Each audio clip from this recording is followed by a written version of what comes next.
بسم اللہ الرحمن الرحیم. السلام علیکم ناظرین. وزیر اعظم کا آج الیکشن ہو گیا اور جس طرح ایکسپیکٹڈ تھا شہباز شریف صاحب الیکشن جیت گئے اور وہ پرائم منسٹر منتخب ہو گئے. 201 یا 202 انہوں نے ووٹس لیے، جبکہ سنی اتحاد کونسل کے بیسیکلی جن کا تعلق پی ٹی آئی سے ہے، ویسے عمر ایوب صاحب انہوں نے 92 ووٹس لیے. اور اب یہ ہے کہ جی یہ جو شہباز شریف صاحب کا جو الیکشن ہے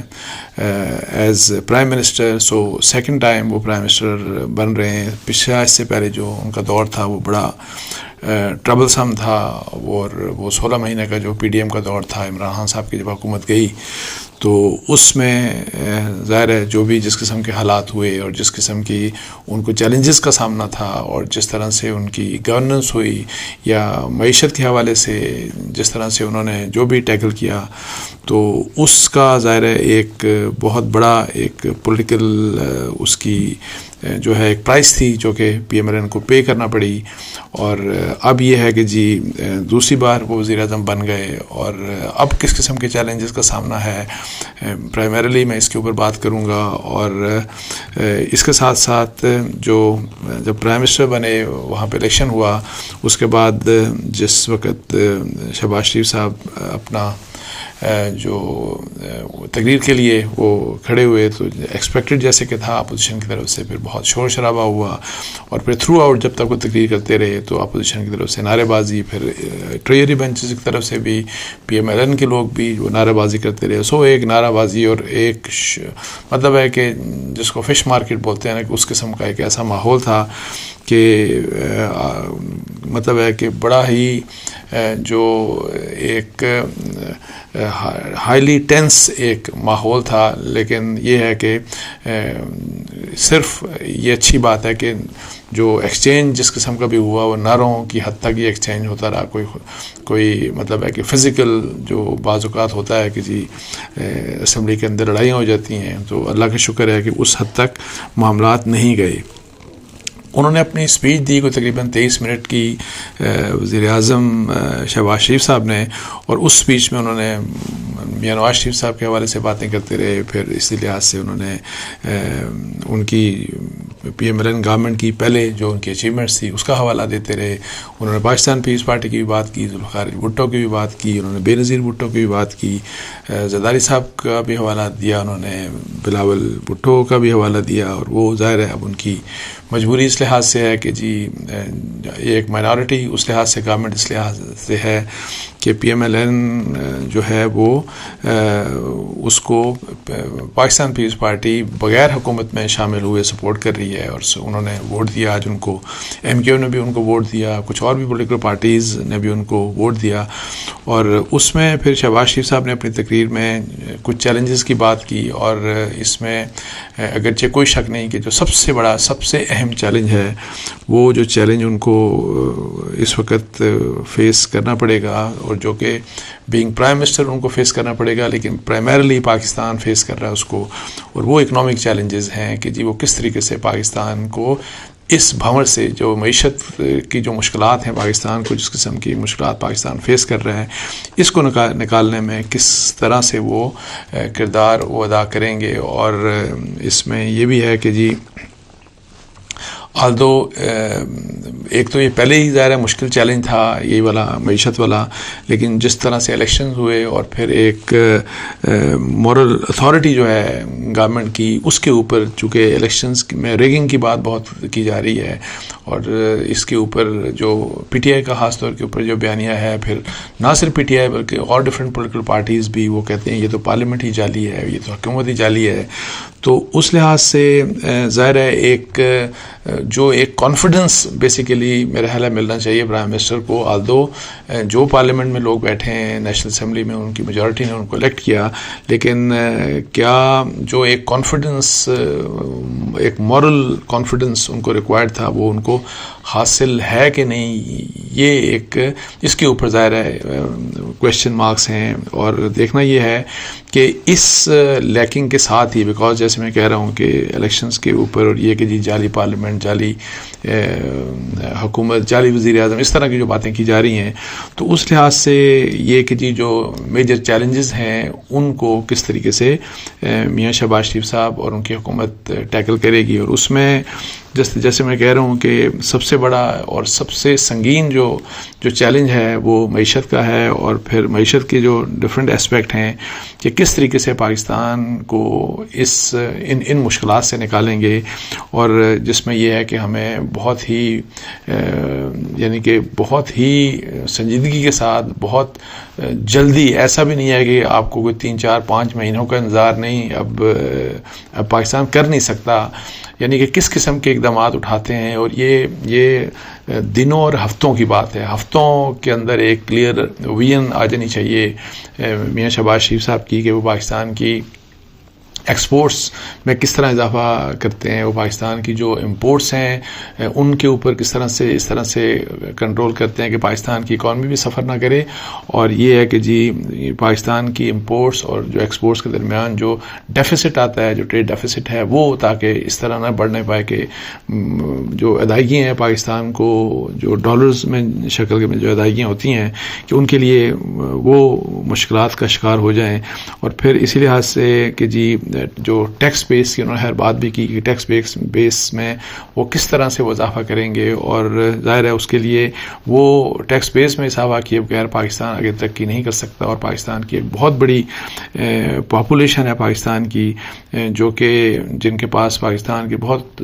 مطلب ہے کہ لاکھوں میں لوگ ہوں گے جو بہت پیسہ بناتے ہیں، جن کے بہت زبردست قسم کے کاروبار ہیں، لیکن انفارچونیٹلی وہ ٹیکس نہیں دیتے، بیکاز ہماری جو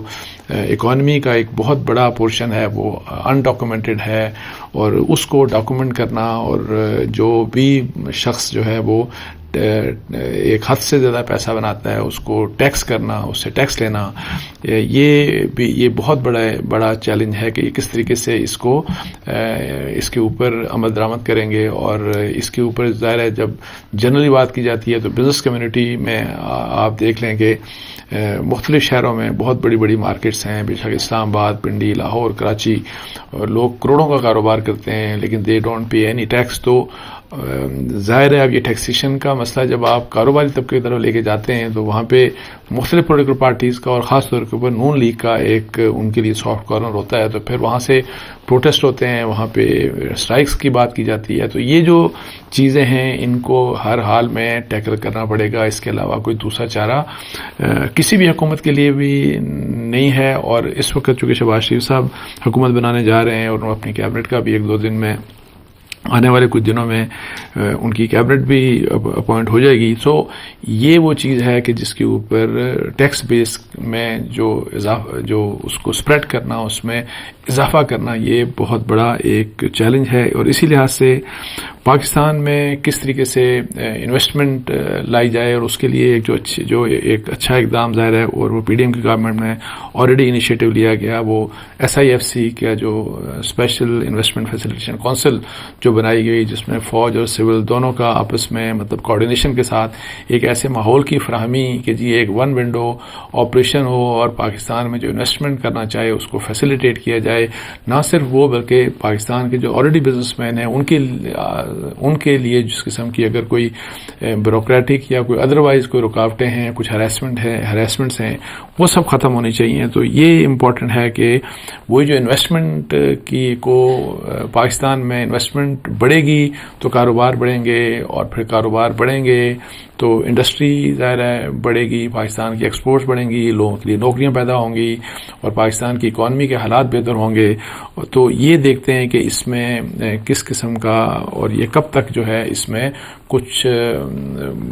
میجر ہمیں کچھ چیزیں نظر آتی ہیں. بیکاز یہ آپ کو پتہ ہے کہ آرمی چیف نے پہلے کہہ چکے ہیں، اور اسی طریقے سے گورنمنٹس بھی، پی ڈی ایم گورنمنٹ بھی، اور شاید کیٹر گورنمنٹ میں بھی یہ بات کہی گئی تھی کہ سعودی عربیہ ہو گیا، UAE، قطر، کویت، یہ کچھ ممالک ہیں جو کہ انٹرسٹڈ ہیں کہ پاکستان میں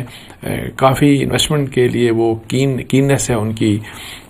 اور یہ اسٹیٹ لیول کے اوپر، اور وہ چاہتے ہیں کہ پاکستان میں انویسٹمنٹ کریں، لیکن وہی والی بات ہے کہ جی اس کے لیے یہاں پہ ماحول وہ جو کہ انٹرنیشنل انویسٹمنٹ کے لیے، انٹرنیشنل انویسٹرز کے لیے جو سیٹسفیکشن کے لیے، جو کاروبار کی سیٹسفیکشن کے لیے ماحول ہے، کیا اس کی فراہمی کے لیے کیا کچھ اقدامات کیے جا چکے ہیں اور کیا کچھ اقدامات کیے جا رہے ہیں، اور تاکہ وہ جو باتیں کی جا رہی ہیں، یہ والی بات کہ جی $25 بلین شاید وہاں سے آئے گا اور $20 بلین وہاں سے آئے گا، یہ تاکہ میٹریلائز کب ہوگا یہ بات، تو یہ بڑی امپورٹنٹ ہوگی. بیکاز جب اسٹیٹس کی طرف سے فرض کریں کہ سعودی گورنمنٹ کی طرف سے کوئی انویسٹمنٹ کی جاتی ہے، تو پھر جب گورنمنٹ جب انویسٹمنٹ کرتی ہیں، تو پھر وہاں کے جو لوکل بزنس مین ہوتے ہیں وہ بھی پھر کینس شو کرتے ہیں، اور پھر اس طریقے سے یعنی یہ بڑا کرٹیکل ہوگا، امپورٹنٹ ہوگا کہ وہ جو وعدے ہیں ہمارے یہ جو عرب ممالک ہیں ان کے رولرز کی طرف سے پاکستان میں انویسٹمنٹ کرنے کے، ان وعدوں کو پورا کیا جائے. اچھا، پھر اس کے علاوہ ایک اور بڑی امپورٹنٹ چیز یہ ہے کہ جی جس کا ذکر بھی کیا وزیر اعظم صاحب نے کہ ہمارے ہاں انفارچونیٹلی اسٹیٹ آن کچھ جو ہمارے اینٹیٹیز ہیں، جس میں PIA بھی شامل ہے، پاکستان اسٹیل اور ڈفرینٹ جو ادارے ہیں، یہ جو ڈسکوز ہیں، اب یہ بہت بڑا نقصان پاکستان کو دیتے ہیں، اور یہ ہر سال یہ مطلب ہے کہ کھربوں کا نقصان پاکستان کو، مطلب حکومت سے یہ پیسے لے کے ادارے چل رہے ہیں اور نقصان دیتے ہیں، اور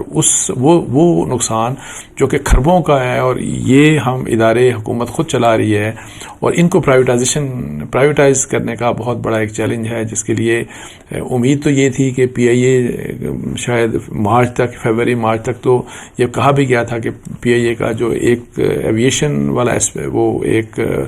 سائڈ ہے اس کو پرائیویٹائز کر دیا جائے گا، لیکن وہاں پہ بہت کچھ کام ہو کے بھی یعنی کہ وہ جو ہے وہ ٹارگیٹ اچیو نہیں کیا جا سکا. سو اب سارا برڈن ان کے اوپر ہے، شہباز شریف صاحب کی حکومت کے اوپر، کہ یہ PIA کو، یہ پاکستان اسٹیل کو اور یہ ڈسکوز کو کس طرح سے پرائیویٹائز کرتے ہیں، اور تاکہ جو ادارے نقصان دے رہے ہیں پاکستان کو فائنینشلی، جو پاکستان کو بلیڈ کر رہے ہیں، ان کو آپ پرائیویٹائز کر دیں. تو اور پرائیویٹائزیشن کا جب سوال آتا ہے تو آپ کو پتہ ہے کہ وہاں پہ پاکستان پیپلز پارٹی اور بلاول بھٹو، ان کا ایک الگ سٹانس ہے، وہ پرائیویٹائزیشن کے خلاف ہیں. اور دیکھنا یہ ہے کہ جس وقت اس قسم کی پالیسی کی امپلیمنٹیشن ہوگی، اور جو کہ پاکستان افورڈ نہیں کر سکتا کہ اب ڈیلے کرے. یہ جو میں جیسے پہلے کہہ رہا ہوں کہ جتنی بھی باتیں میں کر رہا ہوں، یہ تمام کے تمام فیصلے اب ہفتوں میں اور چند مہینوں میں ہونے چاہیے. آپ یہ نہیں کر سکتے کہ 2 سال بعد کریں گے یا 3 سال بعد کریں گے یا 1.5 سال بعد کریں گے. امیڈیٹلی بہت آپ کو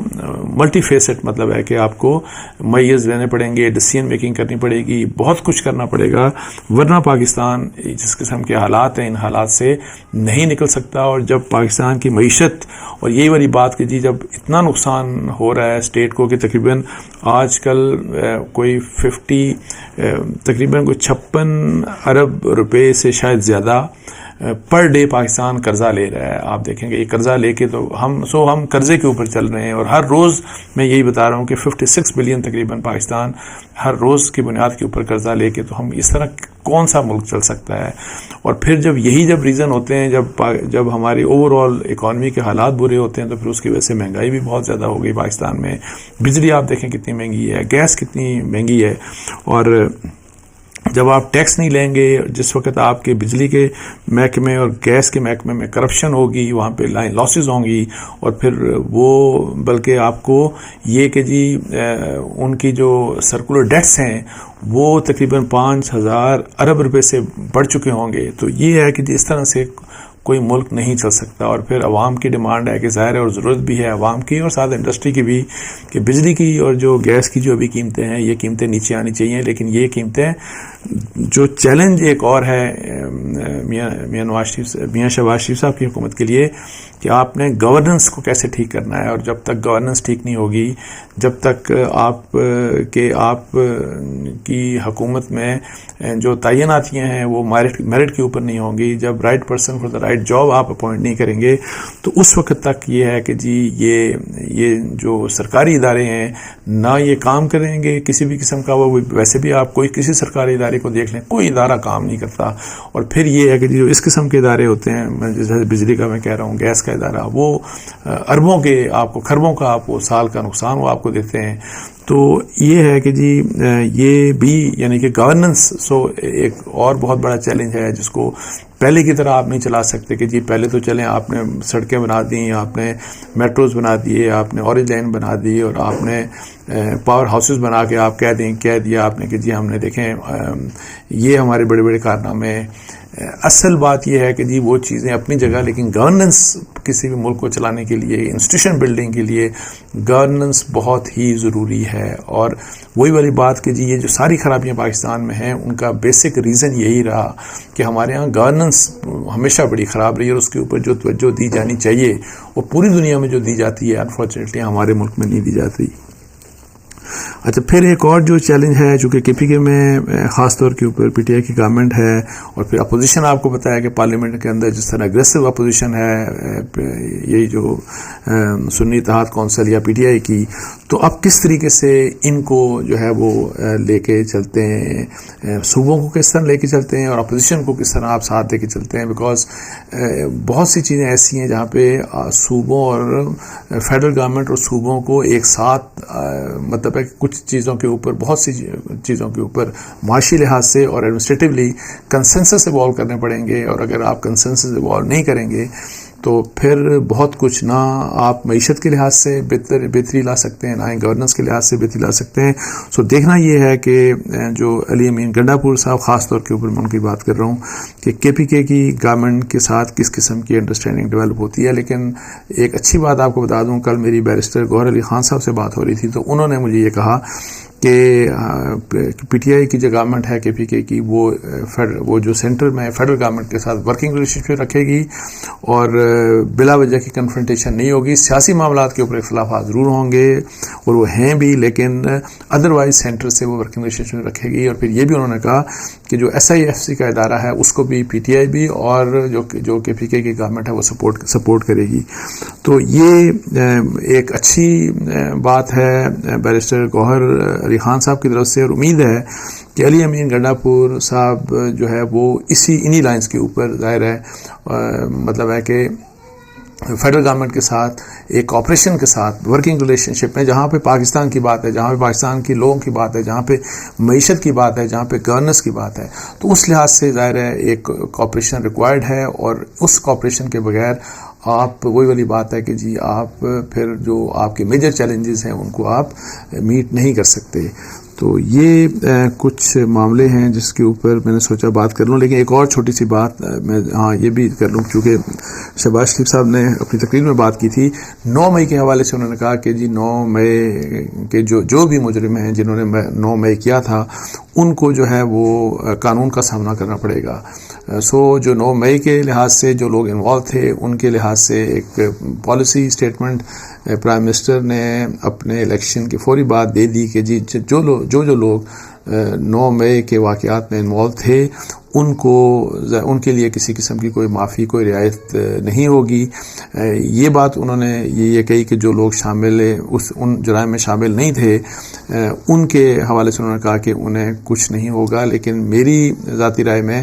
جو وہی والی بات کہ جو 9 مئی کے حوالے سے جن کے متعلق آپ کے پاس ثبوت ہیں اور اسٹرانگ ایویڈنس ہے ان کے اگینسٹ بالکل پروسیڈ کیا جانا چاہیے. لیکن صرف 9 مئی کی وجہ سے اور اس 9 مئی کے حوالے سے اگر بہت سے لوگوں کو پکڑ تک اور ہر ایک کے خلاف ایف آئی آرز ہوئی ہیں اور جس میں ابھی تو لوگ پارلیمنٹ میں بھی بیٹھے ہوئے ہیں, یہ تمام کے تمام ایف آئی آرز کو میرے خیال ہے سیریسلی ریویو کیا جانا چاہیے اور جو شخص انوالو نہیں ہے اس کو ان مقدمات سے بالکل فارغ کر دینا چاہیے, نکال دینا چاہیے. بیکاز اگر آپ وہی والی بات کہ اپنا جو اصل مقصد ہے معیشت کے جو چیلنجز ہیں ان کو نمٹنا ہے گورننس کے, تو اگر آپ وہ کرنا چاہ رہے ہیں تو پھر ساتھ ساتھ اگر فرض کریں کہ کسی بھی لحاظ سے پولیٹیکل وکٹمائزیشن ہوتی ہے, وہ لوگ جو کہ انوالو نہیں تھے ان جرائم میں یا کسی دوسرے کے خلاف ہی کوئی غلط قسم کی ایف آئی آر ہوتی رہی ہیں, تو وہ چیز جو ہے وہ ختم ہونی چاہیے. اور اسی طرح کے اقدامات سے ایک اعتماد اپوزیشن کو بھی ملے گا تو اور جو پاکستان کے مسائل ہیں، جو بڑے مسائل ہیں، ان کی ریزولوشن کے لیے پھر اپوزیشن بھی ہو سکتا ہے کہ پرائم منسٹر اور ٹریجری بینچز کا ساتھ دے. اس کے ساتھ ہی مجھے اجازت دیجیے. جزاک اللہ. السلام علیکم و رحمۃ اللہ.